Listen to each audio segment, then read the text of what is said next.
அனுபவ 2.0 இது மூத்தவர்கான இணைய ரேடியோ. வெற்றி காத்திருக்கு எல்லா பள்ளியிலும், தொலைவிலுமே வென்று வரும் ஒரு சிவமும். அனுபவ 2.0 இது மூத்தவர்கான இணைய ரேடியோ. நீங்கள் கேட்டுக்கொண்டிருப்பது புதுச்சேரி மற்றும் கடலூரிலிருந்து ஒலிக்கும் அனுபவ் 2.0 இணைய ரேடியோ. இந்த நிகழ்ச்சி மூத்த குடிமக்கள் தயாரித்து வழங்கும் அனுபவம் 2.0. இந்த நிகழ்ச்சியை தொகுத்து வழங்குபவர்கள் government of India, ministry of social justice and empowerment, national institute of social defence மற்றும் media for community foundation.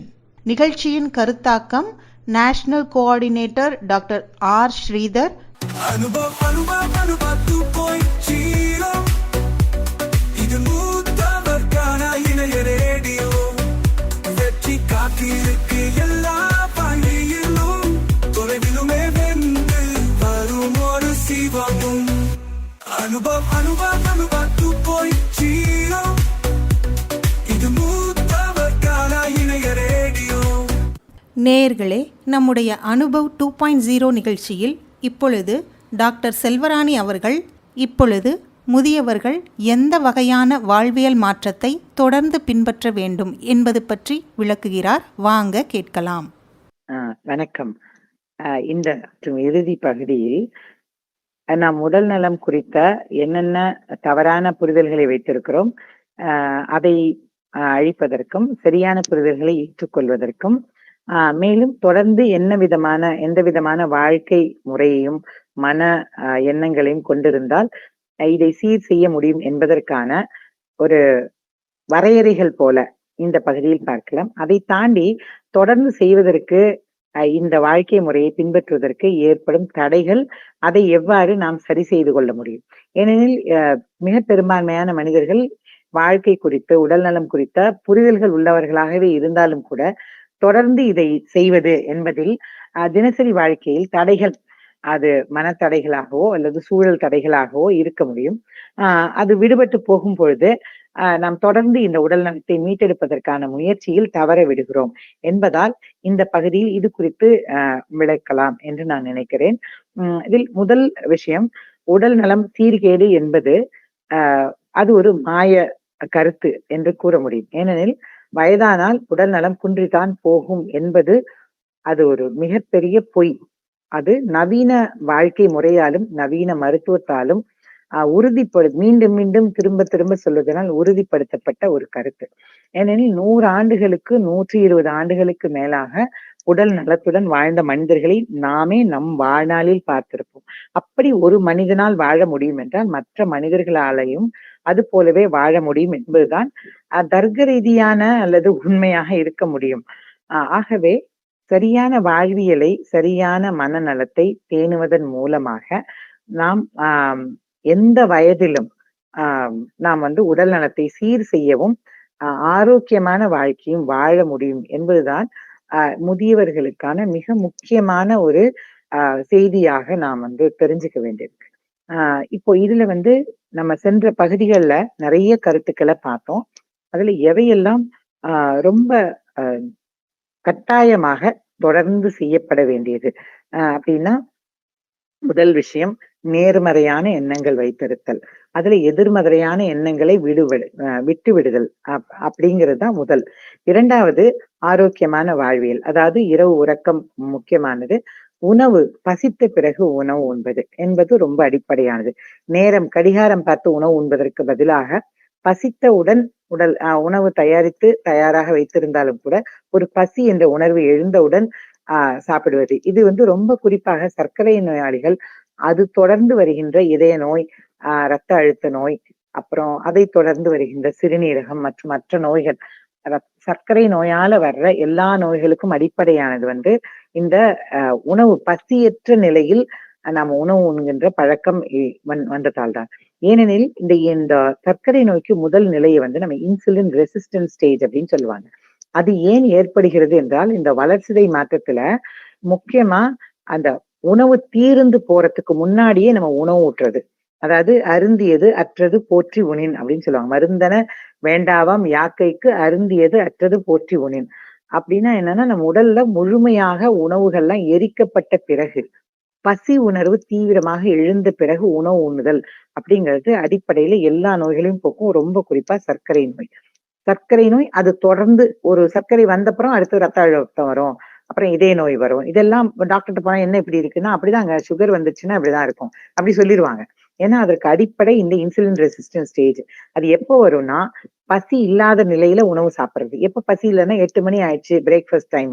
Lunch ஆஃபீஸ்ல லஞ்ச் அப்ப மதிய உணவு நேரம்னா குழந்தைகளும் சாப்பிடணும், வயதானவர்கள் சாப்பிடணும். இது தொடர்ந்து 50 வருஷம் வாழ்ந்திருப்போம். இப்பவும் நம்ம அதே முறைய தான் பின்பற்றிட்டு இருக்கோம். அட்லீஸ்ட் இப்பவாவது நமக்கு ஓய்வு கிடைச்சப்புறம் நம்ம என்ன பண்ணலாம்? ஒரு சின்ன பசி உணர்வு வந்தப்புறம் நம்ம சாப்பாடு வச்சு சாப்பிடுறது. இத பின்பற்றினாலே மிகப்பெரிய அளவுல உடல் நலத்தை சீர் செய்ய முடியும்.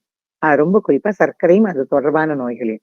சோ இது 2வது விஷயம். இந்த உறக்கத்துக்கு அப்புறம் இந்த உணவுல. இந்த 2 முறையும் நம்ம வந்து ரொம்ப குறிப்பா ஃபாலோ பண்ணியே ஆகணும். முதல் நான் சொல்லிட்டேன். மனதை சரி செய்தல் அப்படிங்கிறது. இப்ப இந்த 3 விஷயங்கள நம்ம சரி செய்யறது மூலமா நிச்சயமாக உடல் நலத்தை மீட்டெடுக்கவும் முடியும். மோசமாவதிலிருந்து தடுக்கவும் முடியும். அதாவது புரோக்னோசிஸ்ன்னு சொல்லுவாங்க. நோயோட தீவிரம் அதிகமாகுது. அத குறைக்கிறது முடியும். முன்னாடி இருக்கிற இப்போ கொஞ்சம் பலகீனமா இருக்கிறவங்க இன்னும் கொஞ்சம் பலமான நிலைக்கு கூட போக முடியும். ரொம்ப அதிகமான சர்க்கரை அளவு இருக்கு. அது கொஞ்சம் குறைய முடியும். இப்ப 200, 250 இருக்கு அப்படின்னா இன்னும் குறைஞ்சு அது 100 ஆக முடியும். இது எல்லாமே இந்த மன உணர்வுகள், அடுத்தது இந்த உறக்கம் சரியான நேரத்துல உணவு முறை சரியானது. 4வதாக இந்த சிறிய சிறிய உடற்பயிற்சிகள். அதுக்கு வந்து வயதானவர்களுக்காகவே அமர்ந்த நிலையில் ஒரு சேர்லயோ, பெட்லயோ உட்கார்ந்துகிட்டு என்னென்ன செய்யலாம்? அதுவே மிகப்பெரிய மாற்றத்த குடுக்கும்.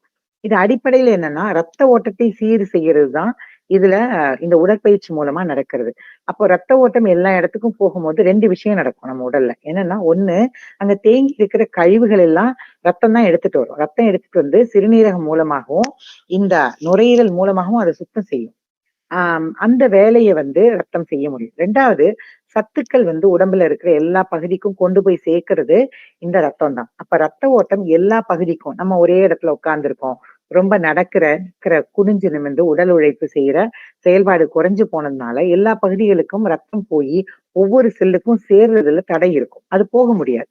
அப்போ வந்து சின்ன வயதுல நம்ம வந்து வேகமா செயல்பட்டுட்டு இருப்போம். அப்போ வந்து இந்த ரத்த ஓட்டம் எல்லா இடத்துக்கும் போறதுக்கான வாய்ப்பு இருக்கும். வயதானவர்களுக்கு இது வந்து செயல்பாடு குறைஞ்சு போயிடுறதுனால இந்த ரத்த ஓட்டம் போய் சேராது.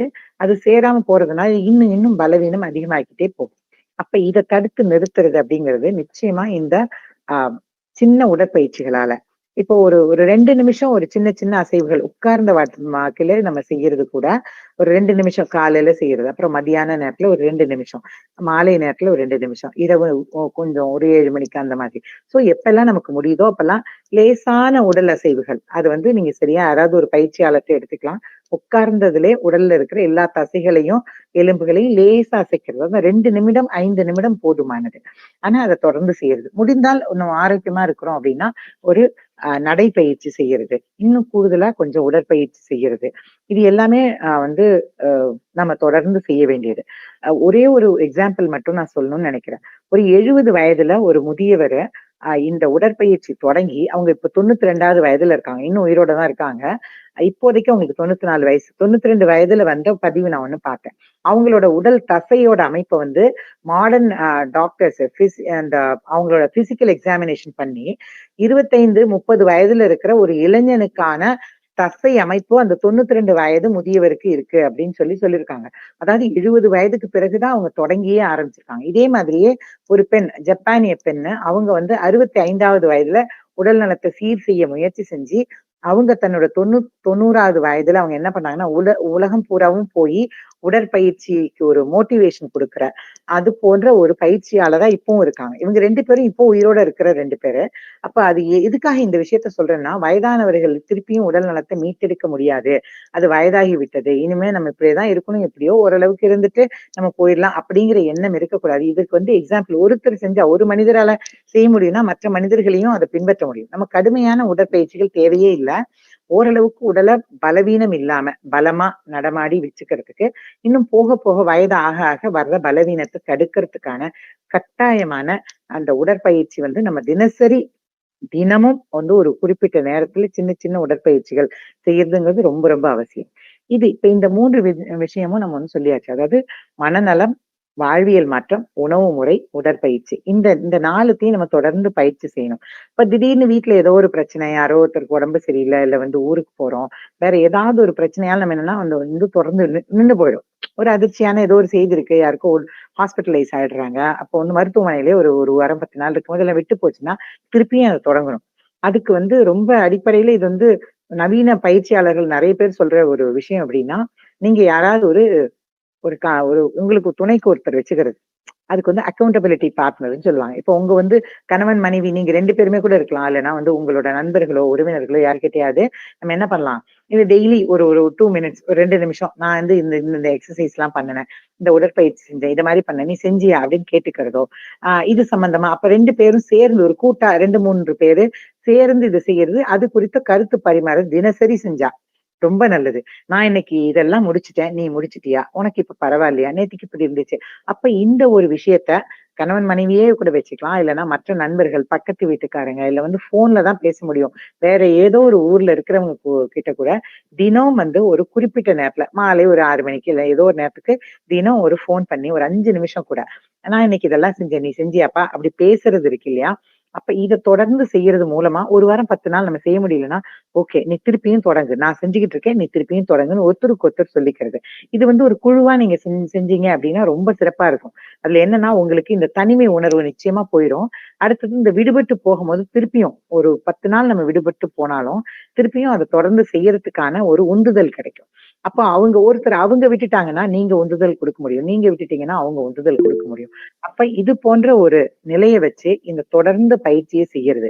அடுத்தது எவ்வளோ பிரச்சனைகளையோ வாழ்க்கை பூரா சந்திச்சு அதெல்லாம் சமாளிச்சு வந்த நமக்கு, இந்த சின்ன சின்ன பிரச்சனைகள வந்து நம்மளால எதிர்கொள்ள முடியாதா? அப்படிங்கிற ஒரு நம்பிக்கையா, அதுக்கு பேரு செல்ஃப் டாக்ன்னு பேரு. தனக்குத்தானே உந்துதல் கொடுத்துக்கிறது, தனக்குத்தானே உதவி செய்து கொள்கிறது, தனக்குத்தானே அன்பு செலுத்துறது. அது போன்ற ஒரு நிலைய நம்ம எடுத்துக்கிட்டோம்னா, நிச்சயமா இந்த உடல் நலத்த சீர்படுத்துறதுக்கும் முடியும். மோசமாகாம பாதுகாக்கவும் முடியும். ஆகவே நீங்க உங்களுடைய நண்பர்களையோ, இல்ல உறவினர்களையோ, உங்களுக்கு யாரு ரொம்ப நெருக்கமானவங்களா இருக்காங்களோ, அவங்களையும் இதுல வந்து கூட்டு சேர்த்து ஒரு அக்கவுண்டபிலிட்டி பார்ட்னரா வச்சுக்கிட்டு, நீங்க தொடர்ந்து செய்வதன் மூலமாக உங்களுடைய வாழ்க்கையில இந்த ஆரோக்கியத்தையும், மன மற்றும் உடல் நலத்தையும் முழுமையாக மீட்டெடுக்கவும், சீர் செய்யவும், அந்த நோய்களை குறைக்கவும், நோய் தன்மையை குறைச்சு மிக நலமான நிலைக்கு போகவும் நிச்சயமா முடியும் என்பதை கூறி, இதை தொடர்ந்து செய்ய வேண்டும் என்று உங்களை வேண்டி கேட்டுக்கொண்டு இந்த பகுதியை நிறைவு செய்கிறேன். வணக்கம், நன்றி.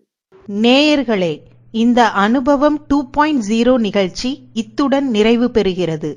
இந்த நிகழ்ச்சியின் ப்ராஜெக்ட் கோஆர்டினேட்டர் ஆஷிஷ் திவாரி மற்றும் இந்த நிகழ்ச்சியை தயாரித்து வழங்குபவர் திரு எஸ் பாலமுருகன். நிறைவாக சீனியர் சிட்டிசன் உதவிக்கான டோல் ஃப்ரீ ஹெல்ப்லைன் நம்பரை உங்களுக்காக ஞாபகப்படுத்துகிறேன். 145667. இந்த டோல் ஃப்ரீ எண் காலை 8 மணியிலிருந்து இரவு 8 மணி வரை செயல்படும். மீண்டும் அடுத்த அனுபவம் 2.0 நிகழ்ச்சியில் சந்திக்கிறேன்.